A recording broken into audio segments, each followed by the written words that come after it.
sambutan Gubernur Jawa Barat. Kepada terhormat Bapak Kang Deddy Mulyadi, dengan hormat kami silakan.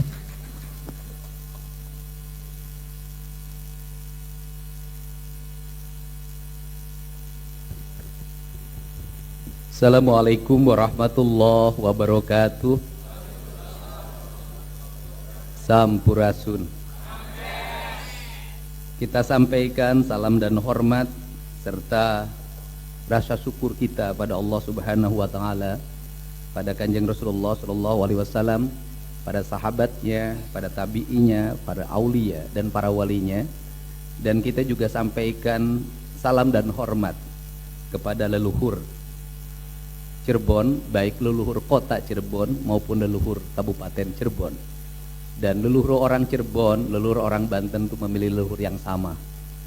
Semoga prinsip dan pemikiran yang digariskan dalam sistem laku kehidupan di tanah Jawa Barat, kita mampu memegang teguh prinsip-prinsip tradisi itu untuk membangun masa depan. Banyak orang yang mempertentangkan ketika bicara tentang tradisi, ketika bicara tentang penghormatan kepada leluhur. Banyak yang membuat stigma bahwa itu bertentangan dengan prinsip-prinsip sains dan teknologi. Seolah-olah orang yang berpegang teguh pada prinsip-prinsip leluhur dan tradisi leluhur, orang yang mengalami kecumudan, orang mengalami kemunduran, dan orang yang tidak memiliki nalar yang memadai. Tetapi mereka lupa bahwa peradaban dunia hari ini itu tumbuh melalui bangsa-bangsa yang memiliki penghormatan pada leluhurnya. Tiongkok itu tumbuh menjadi bangsa yang besar, memiliki dominasi ekonomi, dominasi pertahanan, dominasi sains, perkembangan mobil listriknya yang akan dibangun di Jawa Barat. Sesungguhnya mereka adalah bangsa yang berperadaban.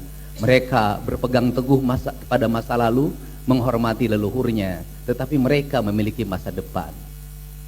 Hari ini kita bisa melihat ada dua negara yang saling berhadapan. Kedua negara itu memperlihatkan teknologi perang yang mutakhir. Langit seperti dihiasi oleh gelombang warna-warni yang indah, padahal seluruh gelombang dan cahaya itu adalah cahaya yang mematikan.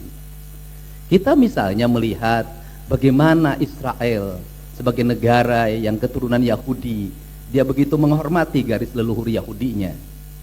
Dan Iran sebagai bangsa Persia, mereka menghormati garis leluhur bangsa Persianya, dan mereka bangga sebagai bangsa Persia. Setiap 10 Muharram, orang Iran pasti memperingati peristiwa Karbala sebagai bentuk penghormatan kepada leluhurnya, yaitu Sayyidina Hasan dan Sayyidina Hussein. Cermin, tidak ada landasan bahwa orang yang berpegang teguh pada tradisi akan mengalami kemunduran. Justru terbalik, negara-negara, daerah-daerah yang lupa pada tradisinya, dia kehilangan masa depannya. Karena apa? Karena hidup tanpa jati diri. Jadi pada siang hari ini saya menyampaikan rasa hormat dan kagum pada senior saya. Kalau di tentara, kalau saya tentara tidak lulus, beliau tentara yang lulus.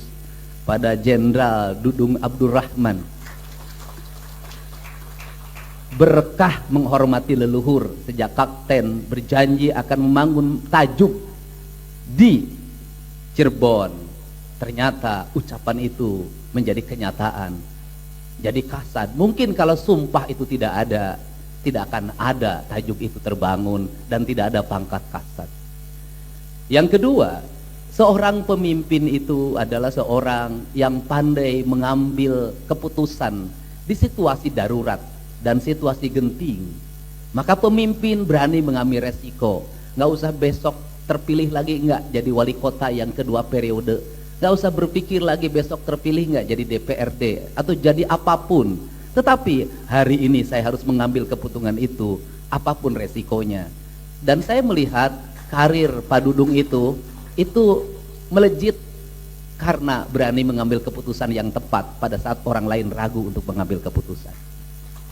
Saya kenal sejak lama, saya waktu jadi bupati, beliau adalah utusan Kepala Staf Angkatan Darat untuk peningkatan ketahanan pangan.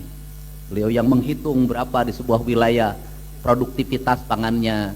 Dan kedua, saya ketemu lagi di ruangan Kasad, beliau sudah Pangdam Jaya.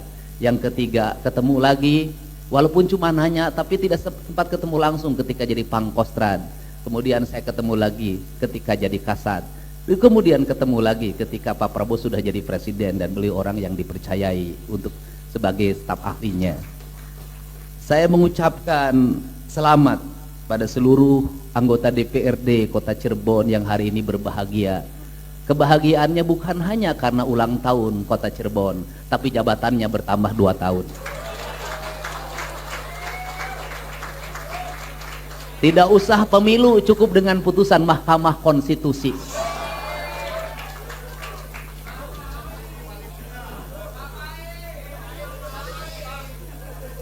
Sebagai pemegang saham terbesar Bank Jabar, saya juga bahagia.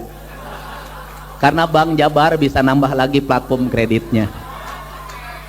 Sehingga Bapak itu, tetapi saya pesan kalau nanti platform kreditnya bertambah, istrinya jangan bertambah.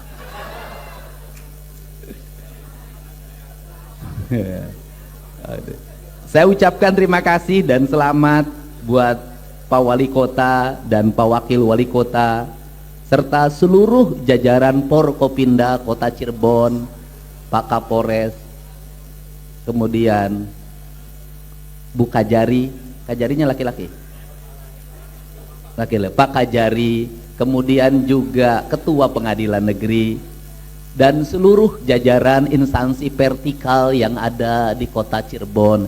Saya ucapkan terima kasih rawuh di Kota Cirebon. Kemudian saya mengucapkan terima kasih atas kehadiran sahabat saya sejak saya wakil bupati, Kang Dedi Wahidi.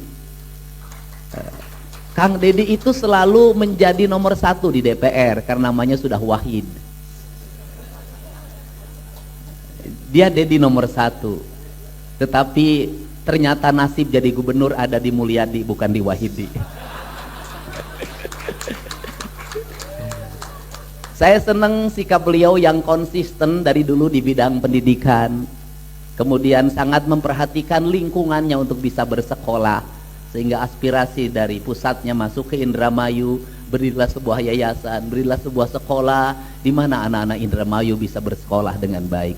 Saya atas nama Gubernur Jawa Barat menyampaikan terima kasih pada Bapak, karena dengan sekolah anak-anak Jawa Barat indeks lamanya sekolah menjadi meningkat, indeks pendidikannya menjadi meningkat.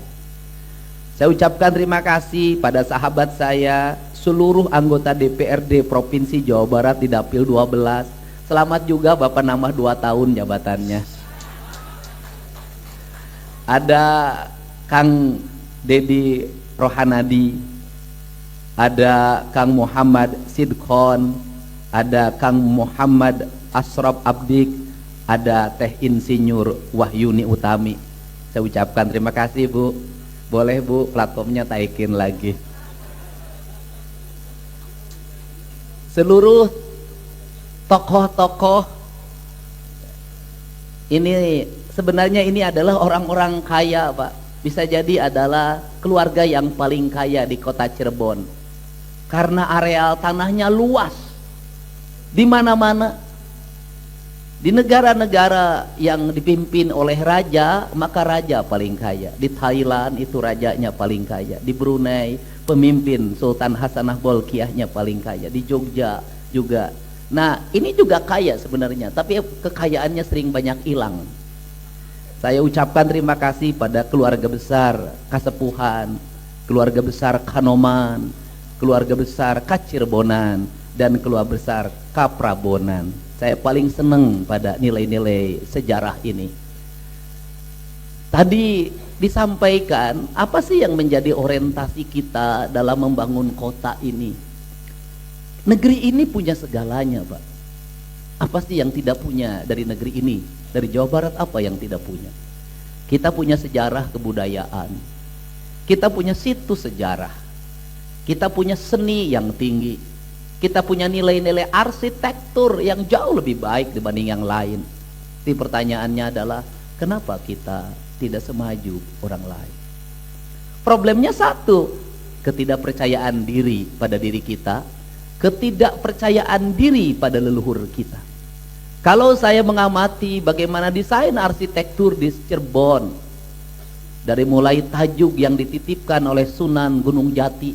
Sunan Gunung Jati menitipkan cuma 2 tajuk, lan pakir miskin. Desain arsitekturnya luar biasa. Saya melihat hamparan gapura-gapuranya tertata indah. Desain grafisnya bernilai tinggi. Makanannya bernilai tinggi karena dia tidak mengambil basic pabrikan. Dia hanya cukup dengan menggunakan daun jati, maka lahirlah makanan ternama yang bernama nasi jamblang. Artinya bahwa keyakinan pada lingkungan telah melahirkan sebuah nilai historikal yang memiliki nilai fundamen ekonomi, yang tidak mesti mengeksploitasi. Contohnya siapa? Bali tuh lihat. Contohnya siapa? Jogja tuh lihat. Dia berhasil mengadaptasi dirinya. Kenapa? Dia tidak pernah malu mengakui leluhurnya. Dia tidak pernah malu menjalankan ajaran leluhurnya. Pertanyaannya, apakah orang-orang Jogja yang begitu kuat terhadap leluhurnya menjadi orang yang tidak ngerti sains? Tidak. Banyakan ITB itu lulusannya dari dulu dari Jawa Tengah. Masyarakat miskin di Kebumen, saya itu keliling dulu waktu jadi anggota DPR. Saya bertemu dengan seorang ibu yang lagi nyabit rumput dan saya diajak ke dapurnya. Kemudian di situ dia memperlihatkan ada 3 ekor sapi, yang 1 sudah dijualnya. Sambil berlinang air mata dia bercerita bahwa anaknya yang 1 sudah semester 7 di ITB dan sekarang masuk lagi semester 1 dan saya menjual sapi ini untuk kuliah anak saya. Saya berkeliling ke kampung adat. Mereka hanya punya modal, 1 ada hutan 40 hektar, kemudian rumah di lingkungannya. Mereka tumbuh hidup dengan sejahtera dan bahagia. Kenapa? Makannya bersumber dari alamnya. Kemudian di rumahnya memelihara kambing, memelihara ayam. Kemudian ibu-ibunya tiap hari rajin masak, membuat kue. Kuenya dijual keluar. Kemudian di hadapan rumahnya ada konter-konter kecil tempat para pelancong datang. Itu dibangun dengan itu yang dilakukan oleh orang Jawa, itu dilakukan oleh orang Bali, sehingga ketika berkunjung ke sana orang mendapatkan semuanya. Ayo, mau kemana? Nyari babi apa tok? Ayo naik becak saya. Berapa? Becaknya sudah, terserah Mas aja. Orang terbangun circle-nya, kejujurannya, terserah Mas aja. Keliling dibawa bapia patok, dagadu, batik, hampir 3 jam. Turun berapa? Terserah emas.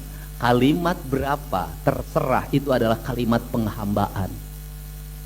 Itu kalimat penyerahan. Artinya orang itu tidak punya keinginan apapun kecuali melayani. Orang yang punya rasa dan punya cinta, dengar kalimat itu, dia tidak akan mengeluarkan uang recehnya. Yang dia keluarkan uang yang ratusan ribunya. Kenapa? Cinta dibalas dengan cinta. Untuk itu kota Cirebon mau dibawa kemana? Kota Cirebon itu standarnya sederhana, Pak Wali. Pertama, jalan-jalannya harus baik. Sampai gang-gang kecilnya harus rapi tertata. Gang-gangnya di paving block, jangan di hot mix agar airnya meresap. Kemudian ditanamin pohon-pohon yang khas kota Cirebon. Pohon apa? Nasinya nasi jamblang, berarti harus ditanamin pohon jamblang di pinggir jalan. Ya ada juga nasi jamblang, ada pohon jamblang juga sebenarnya. Pohon jamblang tuh ada loh Pak. Ada pohon jamblang, ada itu. Nah kemudian kalau jati nggak bisa ditanam di pinggir jalan, jati harus di kebun. Kalau jati menjadi ciri khas, maka setiap di belakang rumahnya kantor wali kota, kantor siapapun, semuanya harus ditandai dengan tanaman pohon jati. Bukan hanya perhutani yang punya. Nah, kemudian setelah itu apa? Desain arsitekturnya jangan dibikin asal-asalan. Saya ini pengen banget bikin pagar khas Cirebonan, dibikin di kampung saya. walaupun mungkin jauh dari mirip. Tukang tembok saya latih selama sebulan agar dia bisa. Untuk apa? Karena bagi saya ini adalah rasa cinta pada leluhur. Nah, di Cirebon saya lihat temboknya mulai asal-asalan, bikinnya mulai asal-asalan. Saya lihat tidak artistik lagi. Kenapa? Karena berbasis proyek, bukan berbasis cinta. Kalau sudah berbasis proyek, Pak, wah itu sama dengan kita sama dengan ke PSK. Kenapa? Ukurannya ukuran duit, 150, gatel dikit, 300, 500, 1 juta. Seperti itu, nggak ada kita memperhatikan dia bagaimana kesehatannya, bagaimana keselamatannya, bagaimana masa depannya, nggak ada. Habis itu buang badan, pura-pura tidak kenal. Begitu juga proyek. Kalau orientasi pikiran manusia ketika dapat pekerjaan untung yang utama lebih dulu, maka dia sudah memisahkan dan mengurangi. Kalau dengan mengurangi menjadi problem, Pak. Tembok-temboknya tidak tertata, jalannya tidak beraturan, drainasenya berantakan. Maka hari ini kalau ditanya, Kang Didi ngapain sih detil seperti ini? Nggak bisa ngurus birokrasi, gubernurnya nggak detil. Nggak bisa ngurus birokrasi, wali kotanya nggak detil. Nggak bisa, ditipu. Saya lewat ke sebuah jalan, saya lihat ada proyek drainase. Loh, saya bilang kok drainasenya nggak nyampe sungai? Pak, kurang 200 meter, Pak, anggarannya nggak ada. Saya nggak ada urusan, selesaikan. Bila perlu kita iuran, kenapa? Fungsinya jadi tidak ada. Nah, ini harus dibangun. Untuk itu, kan tadi bicara, pasti saya perhatikan, anggarannya berapa sih? 1,7 triliun, gede saya bilang. Penduduknya berapa? 350.000. Wah, ini bisa. Caranya bagaimana? Wali kotanya detil, lihat digit anggarannya. Dan nanti bulan Juli, karena saya ingin percepatan, saya akan ngundang wali kota, sekda, kepala bapeda, kepala bapenda.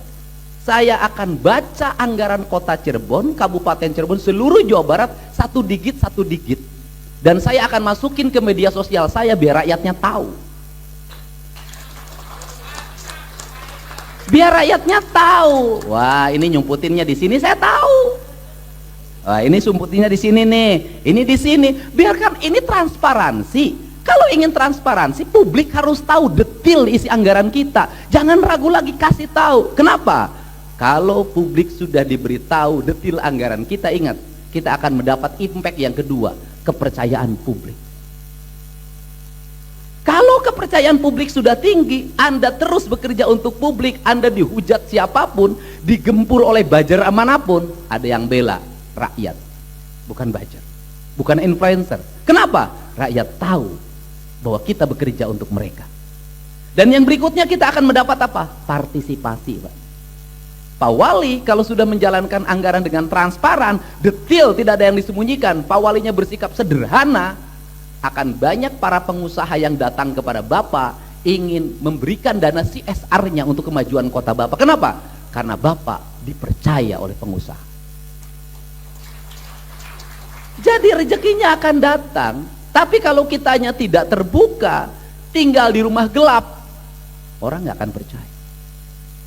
Nanti rakyat bayar pajak pun susah. Kenapa pajak kendaraan bermotor di Jawa Barat hari ini terus meningkat? Karena saya memperlihatkan bahwa ini duit pajak, ini untuk jalan, ini untuk PJU, ini untuk drainase, ini untuk taman di pinggir jalan. Setiap hari saya tayangan pembangunannya, berapa nilainya, siap kontraktor mana yang mengerjakan, kemudian lamanya berapa, kemudian yang bekerja berapa orang, terus saya jelaskan. Dan orang boleh koring, silahkan cek ketebalannya bener nggak, lakukan semua. Kalau sudah dipercaya, kemanapun pergi, maka orang tidak akan mengkhawatirkan kita.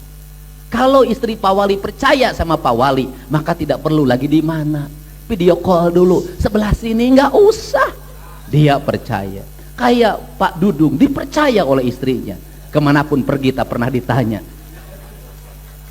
Nah, ini penting, Pak, trust. Nah, karena ini trust, yang berikutnya apa yang didorong? Nilai eskalasi sejarahnya, lingkungannya dibangun. Kalau saya tidak pernah ada yang nanyain, Pak, yang peduli pun tidak ada, Pak. Ya, enggak ada anak saya lah. Nah, kemudian ini kan kota, Pak. Di kota batasnya di mana? Sampai hari ini orang blank, Pak. Kota Cirebon sama Sumber itu sebelah mana?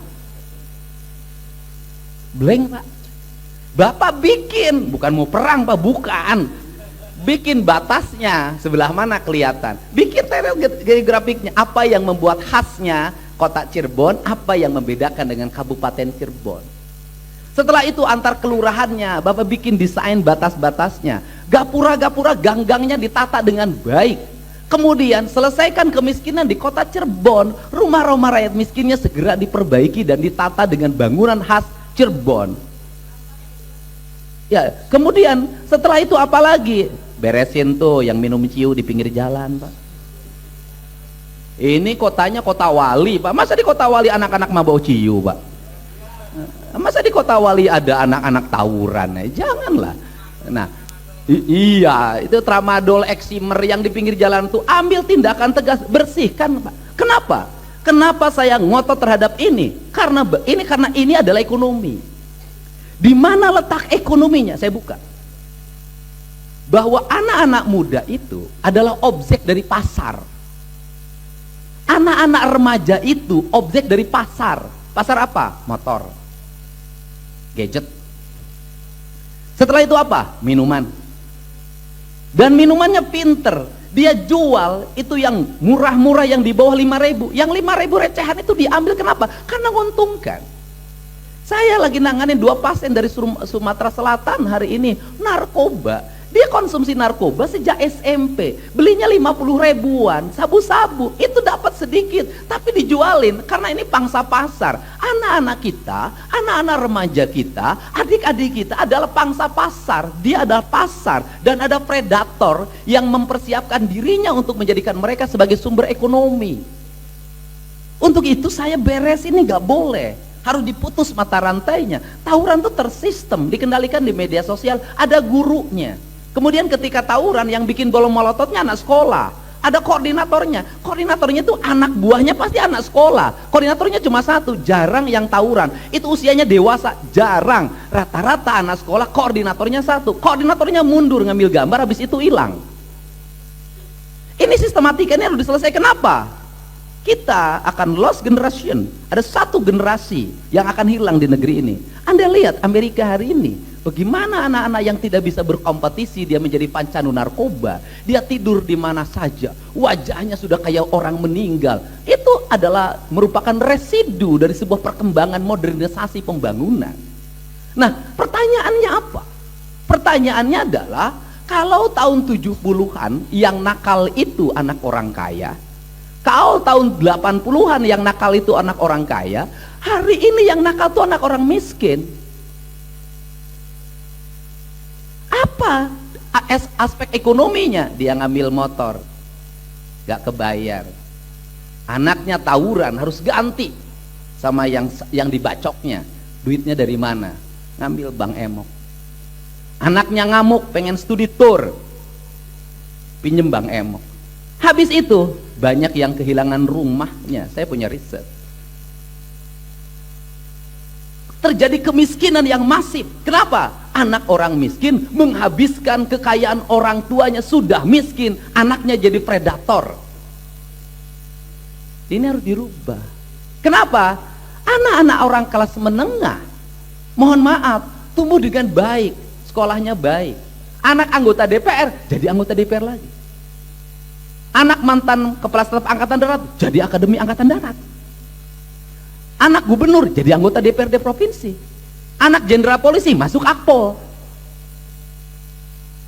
Anak pengusaha, anaknya jadi pengusaha. Saya melihat pola hidupnya sederhana. Saya ketemu sama anak-anak pengusaha besar. Itu sampai pengusaha multi internasional, menguasai pabrik sampai di Amerika. Saya diminta ketemu sama anaknya. Waktu itu lagi bikin kegiatan bakti sosial. Saya bayangkan anak itu keluar dari mobil yang mahal karena dia ada bosnya tekstil dunia. Ternyata saya ketemu pakai sendal jepit. Dia bawa tenteng tas istrinya. Dia gendong anaknya tanpa pembantu. Pakai mobilnya itu murah banget. Sederhana banget, padahal dia adalah putra mahkota yang mengendalikan kendaraan bisnis. Orang-orang kelas menengah hari ini sudah mempersiapkan generasi-generasi bagi anak-anaknya masa depan. Pertanyaannya, dulu kita ini aktivis tahun 90-an. Saya tidur di masjid tiap hari. Jadi penulis pidato ketua DPD Golkar zaman itu. Nitipin diri, makannya segala macam, nitipin diri, berhasil. Akses politiknya dibangun lewat organisasi zaman itu. Pertanyaannya lah, di era ini kalau anak-anak itu tidak dibuat aksesnya dalam pendidikan yang memadai, dalam akses usaha yang memadai, dalam akses kekuasaan yang memadai, mereka akan tertinggal. Itulah kenapa Pak Prabowo menggagas sekolah rakyat. Nah, hari ini diperlukan anak-anak orang-orang susah, anak orang miskin yang punya visi, punya keinginan, nggak sombong tapi mau prihatin. Hari ini diminta jalan kaki, ada tulisannya kembali ke zaman batu. Saya bukan mengembalikan ke zaman batu. Anak-anak Jawa Barat hari ini kemanapun naik motor, kakinya lemah. Ke warung naik motor, ke sekolah naik motor, lemah kakinya. Akibat kakinya lemah, nanti masuk akademi angkatan darat, masuk akademi kepolisian, loncat dari mobil patah, lemah. Dan orang lain menginginkan generasi Indonesia generasi lemah. Kenapa? Dia ingin mengambil kekayaan alam kita tanpa dikelola oleh orang cerdas dan visioner. Ini, untuk itu ketegasan seorang pemimpin hari ini adalah menyelamatkan generasi. Menyelamatkan generasi. Jadi kota Cirebon dan kemudian Sumber, saya lihat tingkat aspek kriminalitas anak-anaknya tinggi. Tawurannya tinggi, banyak. Dulu anak yatim itu prihatin, hari ini anak yatim tawuran. Nah, kemudian apa yang harus dibangun? Kembali lagi pada tradisi lingkungan yang harmoni, Pak. Sekarang itu sekolah kadang nggak harmoni, lingkungan jalan nggak harmoni, lingkungan rumah sudah nggak harmoni. Kenapa nggak harmoni? Setiap orang mengkapitalisasi diri menjadi kelompok, menjadi kekuatan. Dan ini bahaya. Sehingga saya membuat sekolah berbarak militer itu sesungguhnya adalah sekolah itu untuk memberikan kesadaran, dan sekolah itu berhasil. Jangankan anak yang tawuran, pecandu narkoba sembuh. Mereka yang gay sembuh. Ini saya sampaikan ke Pak Dudung, mereka yang gay sembuh. Dan yang saya bingung adalah setelah dari sana anak-anak itu di mana? Kenapa? Banyak orang tuanya yang gagal dalam kehidupannya, banyak lingkungannya yang gagal. Kebingungan saya adalah lingkungannya sudah tidak lagi layak untuk kehidupan mereka. Itulah diperlukan sekolah yang menggunakan mes. Dan sekolah yang menggunakan mes hari ini itu kebanyakan milik orang kaya, itu boarding school. Yang berikutnya adalah pondok pesantren. Ini adalah pilihan untuk generasi ke depan, generasi emas. Untuk itu saya mengucapkan terima kasih pada seluruh warga kota Cirebon yang hari ini riang gembira, berbahagia karena Cirebon ulang tahun yang ke-598. Yang 598 itu bukan kota Cirebon ulang tahunnya, tapi Cirebon. Kalau kota Cirebonnya baru umur berapa tahun? 43 tahun. Jadi ulang tahun kota Cirebon yang ke-43 dan ulang tahun Kacirebonan yang ke-598. Dan gitu. Jelas administrasinya. Ya Pak Wali ya. Dan saya dengar dari tadi Pak Wali berani nggak? Berani. Wong Cirebon masa nggak berani? Ya alhamdulillah kalau berani. Termasuk Pak Wali berani anggaran datanya dibuka disampaikan pada publik? Berani. SKPD-nya banyak yang susah bilang berani. Ya, saya ucapkan terima kasih pada semuanya. Mari kita bersama-sama karena pemerintah Provinsi Jawa Barat hari ini hadir dalam segala hal, dalam berbagai tingkatan masalah. Yang paling dekat ada 3 masalah publik yang saya selesaikan. Yang pertama adalah ada orang Garut yang nyuri motor. Yang beli motor hasil curian. Akhirnya ditahan, meninggalkan anak 3, dan 1 lagi saat bayinya lahir dia ditahan. Kemudian saya coba untuk memfasilitasi. Saya bilang ada namanya restoratif justice. Jadi orang membeli karena ketidaktahuannya, karena keinginannya pula motor untuk ngojek, itu adalah hal yang harus mendapat perhatian. Dan saya berkomunikasi dengan jajaran polisian dan Kejaksaan Agung. Caranya satu, Kang Dedi, yang punya motornya harus memaafkan.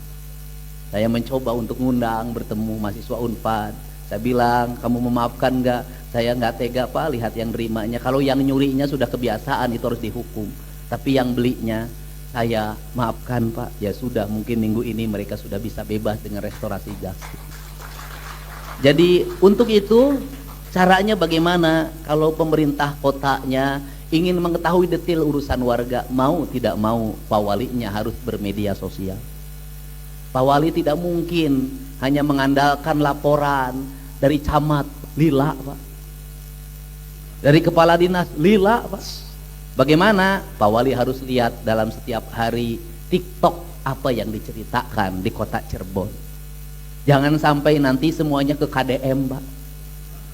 Pak KDM, saya mau melahirkan, kayak kemarin di Cirebon mau melahirkan. Saya bilang, giliran melahirkan kamu cerita sama saya, giliran bikin gak bilang-bilang. Dan kesusahan rakyat kita Pak, yang itu akan berdampak pada kejahatan, itu mudah-mudah. Yang lahiran butuh 2 juta untuk bayar BPJS. Kebayang kalau tidak dipenuhi yang 2 jutanya, besok kepala suaminya gelap, istrinya mau melahirkan sesar, nggak punya uang, bisa jadi besok dia mencuri. Jadi negara harus hadir menyelesaikan. Jadi Pak Wali tiap hari, tiap pagi bangun pagi buka TikTok. Pak Wali Cirebon, saya janda anak 3. Rumah meroboh biasanya Pak. Gitu. Yang berikutnya kalau sudah rumahnya dibangun, mohon saya dinikahi. Ya cocok lah anak 3 buat Pak Wali lah. Kalau saya nggak mau lah kalau janda. Ya ini canda. Untuk itu ini mau tidak mau sudah bermedia sosial. Kenapa? Karena hari ini publik itu bercerita langsung lewat akun pribadinya, dan negara harus hadir untuk merespon setiap keluhan itu. Nanti kita bisa memverifikasi, dan kemudian setelah itu Bapak bisa nyuruh RT Bapak untuk ngecek. Nih tolong di tempat kamu ini ada yang teriak-teriak nggak punya beras, tolong cek. Pagi-pagi Bapak sudah perintah ke lurah-lurah untuk keliling warga menemuinya. Yang sebelah sini ternyata ada kubangan air, yang di sebelah sini ada jalan kemudian yang berlubang, sebelah sini ada pohon yang mau roboh, sebelah sini tiang listrik mau dengdek. Karena tugas wali kota seperti itu detil. Bila perlu nanti wali kota punya pasukan, punya panic button, yang kemudian nanti warga kalau darurat menghubunginya kemana. Dan kemudian aparatnya turun ke masyarakat, bawa baterai, bawa senter, nyenterin jendelanya. Itu mohon jendelanya terbuka, dikunci, dan itulah dilakukan di negara-negara maju. Kita ingin negeri ini seperti itu, negara hadir untuk kedamaian dan kesejahteraan warganya. Terima kasih pada semuanya, hatur nuhun pada yang mau mendengarkan apa yang saya sampaikan. Semoga hari ini adalah hari bahagia. Wallahu muwaffiq ila aqwamit thoriq. Assalamualaikum warahmatullahi wabarakatuh. Sampurasun. Dilanjutkan dengan penyerahan cindera mata untuk Bapak Gubernur Jawa Barat dari pimpinan dan anggota DPRD. Kami mohon untuk Kang Deddy Mulyadi di depan, pimpinan berkenan. Ya.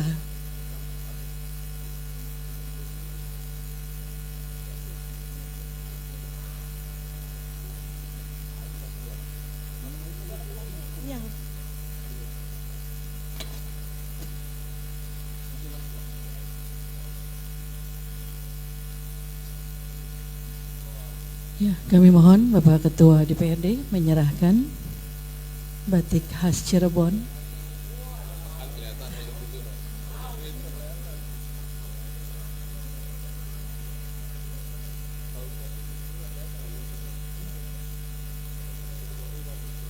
Berikutnya dari wakil-wakil yang menyerahkan.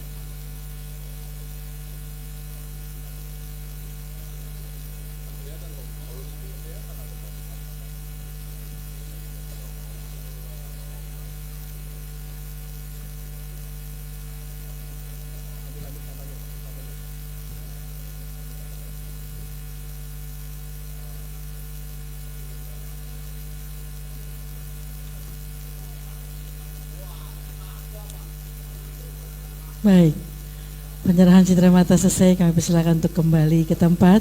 Terima kasih Bapak Gubernur Jawa Barat, Bapak Wali Kota. Foto sekalian, foto bareng silakan.